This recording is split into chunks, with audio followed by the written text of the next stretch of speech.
आदम अलैहिस्सलाम के बाद 1000 साल तक तौहीद पर कायम रहने के बाद उन लोगों में बुत परस्ती इस तरह शुरू हुई कि उन बुरे लोगों में बाज नेक लोग भी थे।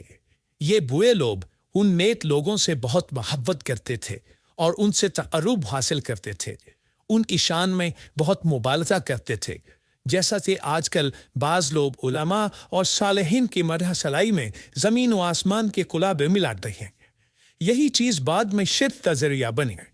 इमाम गुफारी रहमतुल्लाह अलैह ने सूरह नूह आयत 23 में अल्लाह के फरमान और उन्होंने कहा कि हरगिज़ अपने माबूदों को न छोड़ना और न वद और सुवा और यबूस और यऊक और मैसरफो छोड़ना की तफसीर करते हुए इब्न अब्बास रजी अल्लाह अन्हुमा से रिवायत की है। वो फरमाते हैं कि ये नूह अलैहिस्सलाम की कौम के बाज नेक आदमियों के नाम हैं। जब वो फौत हो गए तो शैतान ने उनकी कौम के दिल में ये बात डाल दी कि जहाँ वो हजरात बैठा करते थे वहाँ उनके बुत बनाकर रख दो और उनको वही नाम दो जो उन बुजुर्गों के थे। उन्होंने ऐसा ही किया और पत्थर के बुत बनाकर उनके नाम उन बुजुर्गों वाले रख दिए। उस वक्त तो बुतों की पूजा न हुई, लेकिन जब ये लोग फौत हो गए और इल्म मिट गया तब उनकी पूजा होने लगी। इब्न अब्बास रजी अल्लाह अन्हुमा फरमाते हैं नूह अलैहिस्सलाम की कौम के यही बुत बाद में अरब में पूजे गए और अल्लाह ताला के फरमान का यही मतलब है, यानी उन मेर बुजुर्गों के बुत बना लिए गए और आहिस्ता आहिस्ता उनकी पूजा शुरू कर दी गई और सब लोगों ने एक अल्लाह की इबादत से इनकार कर दिया। नूह अलैहिस्सलाम अकेले इस दुनिया में मुवाहिद और तौहीद परस्त बाकी रह गए। नूह अलैहिस्सलाम का नसब कुछ यूं है, नूह बिन लामिग बिन मतूशलाफ बिन इदरीस। इस तरह इदरीस अलैहिस्सलाम इनके परबाबा हुए। उस वक्त लोगों की उम्रें बहुत तवील होती थीं, इसलिए हम कह सकते हैं कि इदरीस अलैहिस्सलाम 2300 साल जिंदा रहे और नूह अलैहिस्सलाम 1000 साल से भी ज्यादा अरसा जिंदा रहे। उम्रें लंबी होने की वजह से इदरीस अलैहिस्सलाम और नूह अलैहिस्सलाम के दरमियान काफ़ी मुद्दत बनती है और इसी मुद्दत के दौरान कुफ्र और शिर्क ने जोर पकड़ा और बुतों की इबादत शुरू हो गई। तब अल्लाह ताला ने नूह अलैहिस्सलाम को ज़मीन ने मबूस फरमाया। इब्न अब्बास रज़ी अल्लाह अन्हुमा से रिवायत है कि नबी सल्लल्लाहु अलैहि वसल्लम ने फरमाया आदम अलैहिस्सलाम और नूह अलैहिस्सलाम के दरमियान 10 कर्न थे। एक कर्न 100 साल का होता है। आदम अलैहिस्सलाम के 1000 साल बाद तक लोग तौहीद पर कायम रहे, फिर आहिस्ता आहिस्ता शैतान ने उन्हें शिर्क के रास्ते पर डाल दिया। शिर्क आम हो गया, एक अल्लाह की इबादत बिल्कुल खत्म होकर रह गई।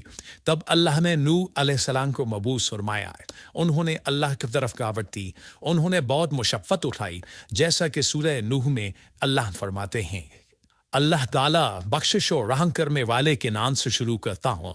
यकीनन हमने नूह को उनकी कौम की तरफ भेजा कि अपनी कौम को डराओ और खबरदार कर दो, इससे पहले कि उनके पास दर्दनाक अज़ाब आ जाए। नूह ने कहा, ऐ मेरी कौम, मैं तुम्हें साफ साफ डराने वाला हूँ कि तुम अल्लाह की इबादत करो और उससे डरा करो और मेरा कहना मानो, तो वो तुम्हारे गुनाह बख्श देगा और तुम्हें एक वक्त मुकर्रर तक छोड़ देगा। यकीनन अल्लाह का वादा जब आ जाता है तो मौकूफ नहीं होता। काश तुम्हें समझ होती। नूह अलैहिस्सलाम तबलीग के सिलसिले में सख्त मेहनत करते, दिन रात लोगों के घरों और उनके इज्तिमात में जा जाकर उन्हें दावत देते। आप उन्हें एलानिया और पोशीदा तौर पर दावत देते, यहाँ तक कि दावत देते देते उन्हें 950 साल गुजर गए, लेकिन सिवाय चंद लोगों के कोई ईमान न लाया। तब उन्होंने अल्लाह से दुआ की, ऐ मेरे अल्लाह, मैंने अपनी कौम को दिन रात तेरी तरफ बुलाया, लेकिन मेरे बुलाने से ये और ज्यादा भागने लगे। उन्होंने अपने कानों में उंगलियां ठूंसनी, अपने ऊपर कपड़े ओढ़ लिए और कहने लगे, हम तेरी शक्ल देखना नहीं चाहते।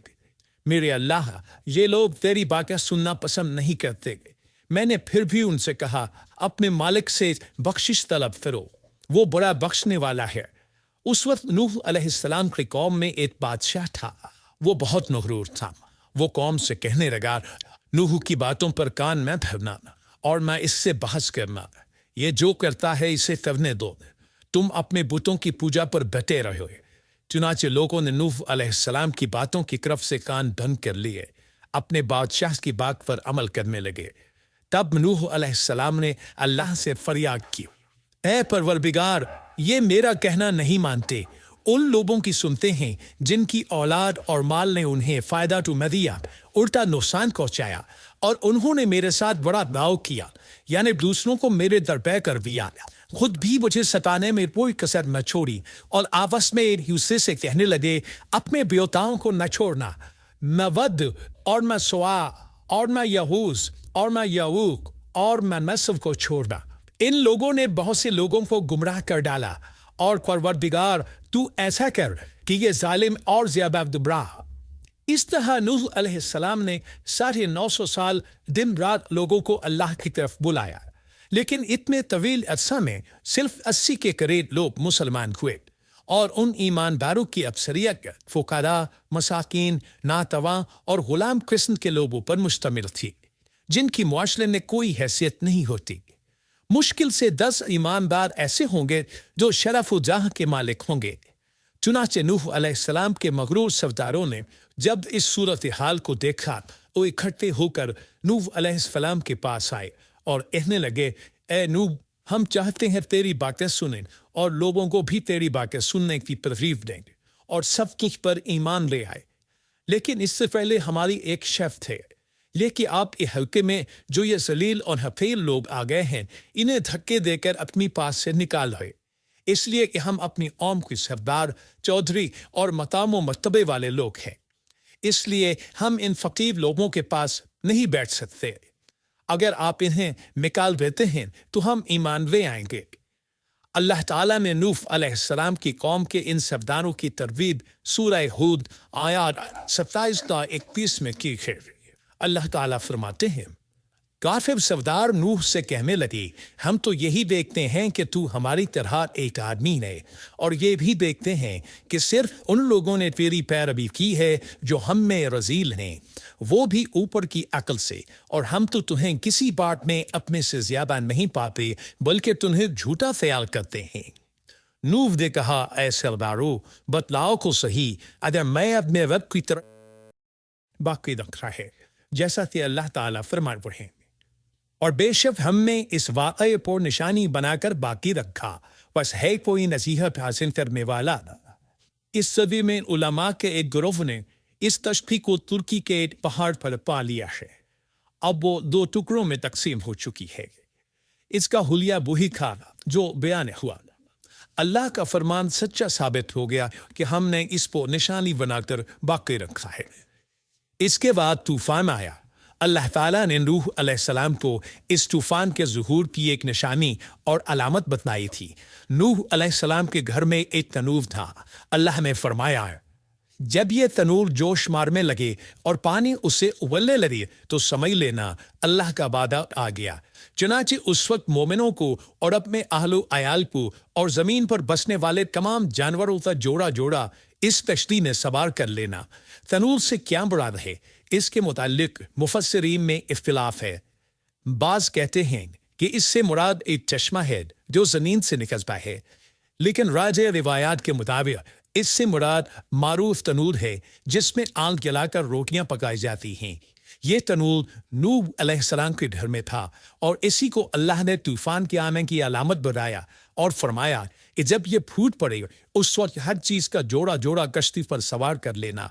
अल्लाह ताला सूरह हूद आयत 40 में फरमाते हैं, यहाँ तक कि जब हमारा हुक्म आ पहुंचा और तनूर उबलने लगा, हमने कहा इस कश्ती में हर किस्म के जोड़े दौड़े सवार कर ले और अपने घर के लोगों को भी सिवाय उनके जिन पर पहले से बात पड़ चुकी है और सच ईमान वालों को भी।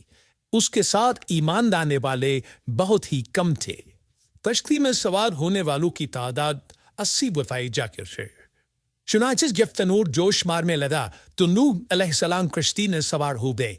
कश्ती उनकी बस्ती ने लोगों से दूर पहाड़ पर थी। अल्लाह की कुदरत के तमाम किस्म के जानवर भी कश्ती के पास आ गए। नूह अलैहिस्सलाम ने उन्हें भी सवार कर लिया। अल्लाह ताला सूरतुल अमर आयत 11 और 12 में फरमाते हैं, बस हमने आसमान के दरवाजों को जोर की बारिश से खोल दिया और जमीन के चश्मों को जारी कर दिया। بس اس کام پر جو پانی مقرر کیا گیا تھا خوب جمع ہو گیا۔ آسمان سے نازل ہونے والا اور زمین سے نکلنے والا پانی کتنا تھا اس کا اندازہ اللہ ہی کو ہے۔ بہرحال اس پانی نے زمین پر رہنے والے انسان، چوپائے، حیوانات، لرز ہر چیز کو غرق کر دیا۔ اس بارے میں اللہ فرماتے ہیں، نوح نے اپنی قوم سے تنگ آ کر ہمارے حضور دعا کی، ہم تو ہیں ہی بہترین طور پر دعاؤں کے قبول کرنے والے۔ فوراً ان کی دعا قبول کر لی اور اس تکلیف اور ایذا سے انہیں بچا لیا جو انہیں کفار سے روزمرہ پہنچ رہی تھی، اور ان کی اولاد کو ہم نے باقی رہنے والی بنا دیا، یعنی انہی کی اولاد سے پھر سے دنیا آباد ہوئی، کیونکہ صرف وہی لوگ بچے تھے جو کشتی پر سوار تھے، اور ہم نے ان کا ذکر خیر پچھلوں میں باقی رکھا۔ نوح علیہ السلام پر تمام جہانوں میں سلام ہو۔ ہم نیکی کرنے والوں کو اسی طرح بدلے دیتے ہیں، وہ ہمارے ایماندار بندوں میں سے تھا، پھر ہم نے باقی سب کو وقت کر دیا۔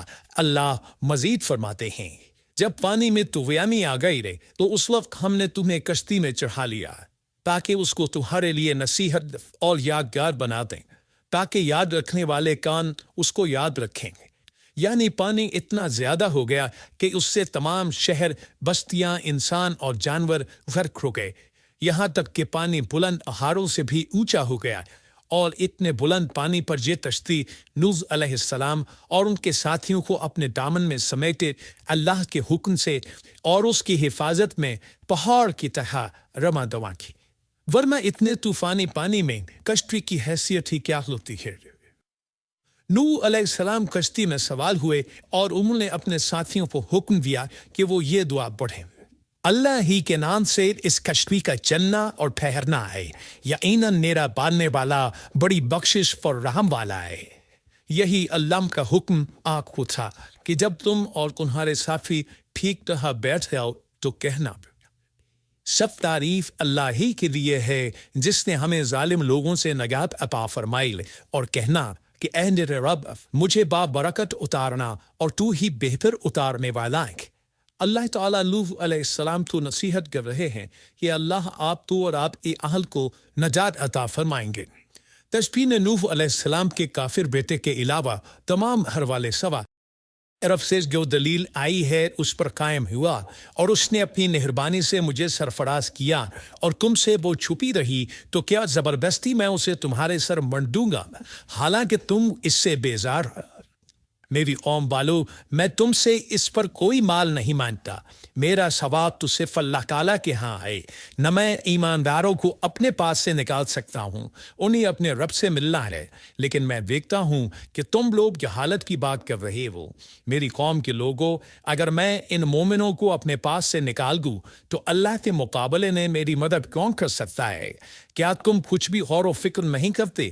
میں تم سے یہ نہیں کہتا کہ میرے پاس اللہ کے فرامے ہیں اور میں غیب کا علم بھی نہیں رکھتا، نہ میں یہ کہتا ہوں کہ میں کوئی فرشتہ ہوں، نہ میرا یہ قول ہے کہ جن پر تمہاری نگاہیں ذلت سے پڑ رہی ہیں اللہ تعالیٰ انہیں کوئی نعمت دے گا ہی نہیں، ان کے دل میں جو ہے اللہ اسے بخوبی جانتا ہے۔ اگر میں ایسی بات کہوں تو یقیناً میرا شمار ظالموں میں سے ہوگا۔ اس پر نوح علیہ السلام کی قوم اور اکر گئی اور وہ کہنے لگے، اے نوح، بس بہت ہو گیا ہے، تو نے ہمیں بہت گلا دھمکا دیا ہے، اب اگر تو سچا ہے تو جس چیز کا وعدہ تو ہم سے کرتا تھا اس کو لے آیا ہے۔ نوح علیہ السلام نے ان کی بات سن کر کہا، عذاب لانا تو اللہ کا کام ہے، اللہ کو کوئی عاجز نہیں کر سکتا، اور جب اس کا عذاب آ جائے گا تو کوئی بھاگ نہیں سکے گا۔ اس کے بعد نوح علیہ السلام کی قوم کا ان سے آمنا سامنا ہوا تو انہوں نے ان سے کہا، اے میری قوم، اگر تم پر یہ گران گزرتا ہے کہ میں تم میں رہتا ہوں اور تمہیں اللہ کی باتیں سنا رہا ہوں، تم اس سے چڑھتے ہو اور مجھے نقصان پہنچانے کے درپے رہتے ہو، تو سنو، میں صاف کہتا ہوں، مجھے تمہارا کوئی خوف نہیں، تمہاری کوئی پرواہ نہیں، تم سے جو ہو سکے کر گزرو، میرا جو بگاڑ سکتے ہو بگاڑ دو، تم اپنے شریکوں اور جھوٹے معبودوں کو بھی بلا لو اور مل جل کر مشورے کر کے بات کھول کر پوری قوت کے ساتھ مجھ پر حملہ کرو، تمہیں قسم ہے تم میرا جو بگاڑ سکتے ہو بگاڑ لو، اس میں کوئی کسر اٹھا نہ رکھو، مجھے بالکل مہلت نہ دو، اچانک مجھے گھیر لو، میں بالکل بے خوف ہوں، اس لیے کہ تمہارے راستے کو میں باطل جان گیا ہوں۔ میں حق پر ہوں، حق کا ساتھی اللہ ہوتا ہے۔ میرا بھروسہ اسی عظیم ذات پر ہے، مجھے اس کی قدرت کی بڑائی معلوم ہے۔ نوح علیہ السلام نے واضح الفاظ میں اپنی قوم کو چیلنج دیا، لیکن کسی میں طاقت نہ ہوئی کہ وہ نوح علیہ السلام کا مقابلہ کر سکے۔ چنانچہ کہنے لگے، اسے چھوڑ دو، یہ مجنون اور بے وقوف ہے، نعوذ باللہ۔ بہرحال معاملہ اسی طرز پر چلتا رہا، یہاں تک کہ سال ہر سال گزر گئے، لیکن پوری مسلمان نہ ہوا۔ پھر پہاڑ پر رہنے والے لوگ روز بروز برائی میں ترقی کرتے چلے گئے، اور جو لوگ شروع میں ایمان لائے تھے ان کے علاوہ اور کوئی شخص ایمان میں لایا۔ نوح علیہ السلام انہیں مسلسل دعوت دیتے رہے مگر بے اثر، یہاں تک کہ اللہ تعالیٰ نے نوح علیہ السلام کی طرف وحی کی کہ اب کوئی شخص ایمان نہیں لائے گا۔ اللہ تعالیٰ سورہ ہود میں فرماتے ہیں، نوح کی طرف وحی کی رہی کہ آپ کی قوم میں سے جو ایمان لا چکے ہیں ان کے سوا اور کوئی اب ایمان نہیں لائے گا، بس آپ ان کے کاموں پر غمگین نہ ہوں۔ مطلب یہ تھا کہ آپ رحم نہ کریں۔